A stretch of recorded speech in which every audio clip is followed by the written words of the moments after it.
하겠습니까? 자, 이 정도까지 하겠습니다. 예, 다음은 이용호 의원님 질의해 주십시오. 시간 멈춰 주시고 그 부스에 있는 속기사님, 네, 네 마이크 가지고 계시죠? 네, 예, 오전에 질의를 드렸는데 네, 그 기억을 좀 복귀해 주시라고 했고요. 네, 그 재창희 형 실장님 관련 녹취록은 증인이 재창희 형을 실장님으로 이렇게 수정해서 녹취록 최종본을 작성했다는 건가요? 제가 수정은 하지 않았고요. 그러면 증인은 들리는 대로 재창희 형으로 최종본을 제출했는데 어느 순간인가 실장님으로 증인 손을 떠난 뒤에 변경됐다 이렇게 기억하시나요? 그러니까 저희가 음성 파일 받아서 작성을 하는데 그 내용이 저는 기억이 안 나서 아무리 생각해봐도 저도 기억하고 싶은데 정말 죄송합니다. 알겠습니다. 자, 시간 멈춰 주시고요. 영상 한번 보겠습니다. 압수조사에 저렇게 입건되지 않은 피의자 신분이 아닌 사람을 명시하는 게 잘못된 겁니까 안 된 겁니까? 수사는 생물이고 잘못된 겁니까 안 된 겁니까? 현장에 나가면 실수가 분명히 있을 수 있습니다. 실수죠. 수사 일도 사람이 하는 일입니다. 실수나 우려라는 거 한 번 있을 수 있습니다. 실수했다고 인정하는 데다가 피의자 신분도 아니고 그걸 모른다는 게 말이 돼요? 저 당시에 알았죠. 그 당시에 제가 일일이 압수조사를 다 확인을 하지 않기 때문에 잘못된 건 아니에요. 제가 잘못 오기된 걸로 알고 있습니다. 예를 들어 이재명, 유동규, 김용 누구라고 적어도 사실은 위법이 아니고 수사실무상 가능한 일입니다. 설명을 드리려고 하는 것입니다. 그래서 국민이 알아서 설명을 넣어야 할까? 국민이 알아서 설명을 넣어야 할까? 시험 비서가 안 보신 누구랑 협의한 거예요? 국회 중앙감정법 3조 1항에 따라서 답변드리기 어려움을 말씀드립니다. 제가 그때 원장께 전달하였는지는 시간이 오래서 기억이 나지 않고 제가 사회 공부 접수 사실은 기억나는데 전달한 사실은 기억 안 나는 게 말이 됩니까? 네. 잘못된 거예요, 아니에요? 저는 당시 남욱 씨에게 인도적이고 도의적인 차원으로 본인과 가족들만 생각을 한 취지로 제시했을 뿐이지 불법적인 검사 맞아요? 않습니다. 대법원에서 저희 주장이 받아들여진다면 이 의원님들 나중에 어떻게 하시려고 하시는지도 약간 굉장히 좀 놀랍. 단톡방 만들어서 여러 가지 얘기를 나눈다는 거죠.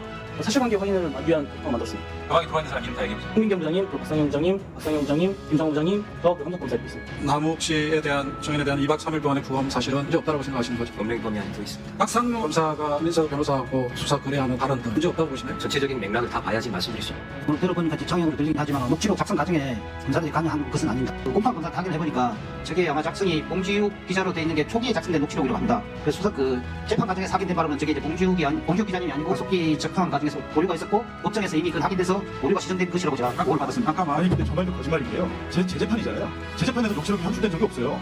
오늘 검사들이 너무 거짓말해서 제가 지금 적고 있습니다. 실종이라고 본다는 거죠, 증인의 입장은? 그렇습니다. 지금 현재 1심 재판 진행했고 진행한 과정에서 검찰의 공소사실과 관련된 이 쟁점에 대해서 검찰의 기본적인 입장이 실종이다라고 주장을 던지하고 계시냐고요. 답변은 이제 저희 개인적인 입장이었고요. 개인적인 입장을 여기서 얘기하면 안 되죠. 조도준 검사가 실종이라고 말한 적 없다, 검찰은. 수사 및 공판에서. 이렇게 1심 재판 와중에 명확하게 얘기하던데요.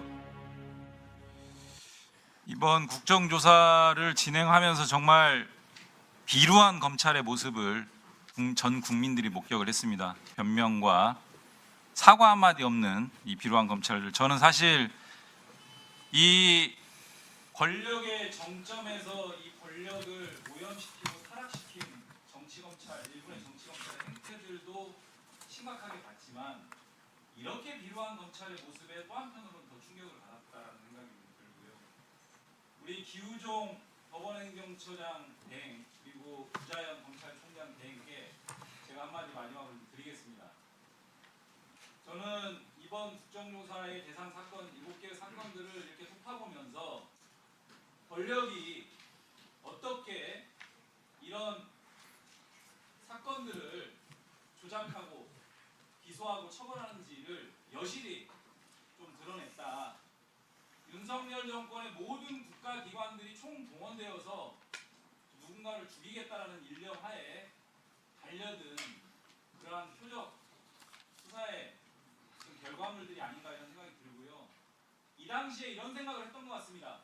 야, 검찰 독재, 검찰 정권이니 이재명 죽여! 라고 하는 윤석열의 권력 최정점의 지시에 따라서 일사불란하게 모든 국가기관들이 동원되는 처참한 상황에 내몰려 있다 이런 생각이 들었습니다. 우리 기우종 처장 대행께서 이번 국정조사에서 여러 가지 말씀을 주셨는데요. 제가 80년대 초반 전두환 군사정권 하에서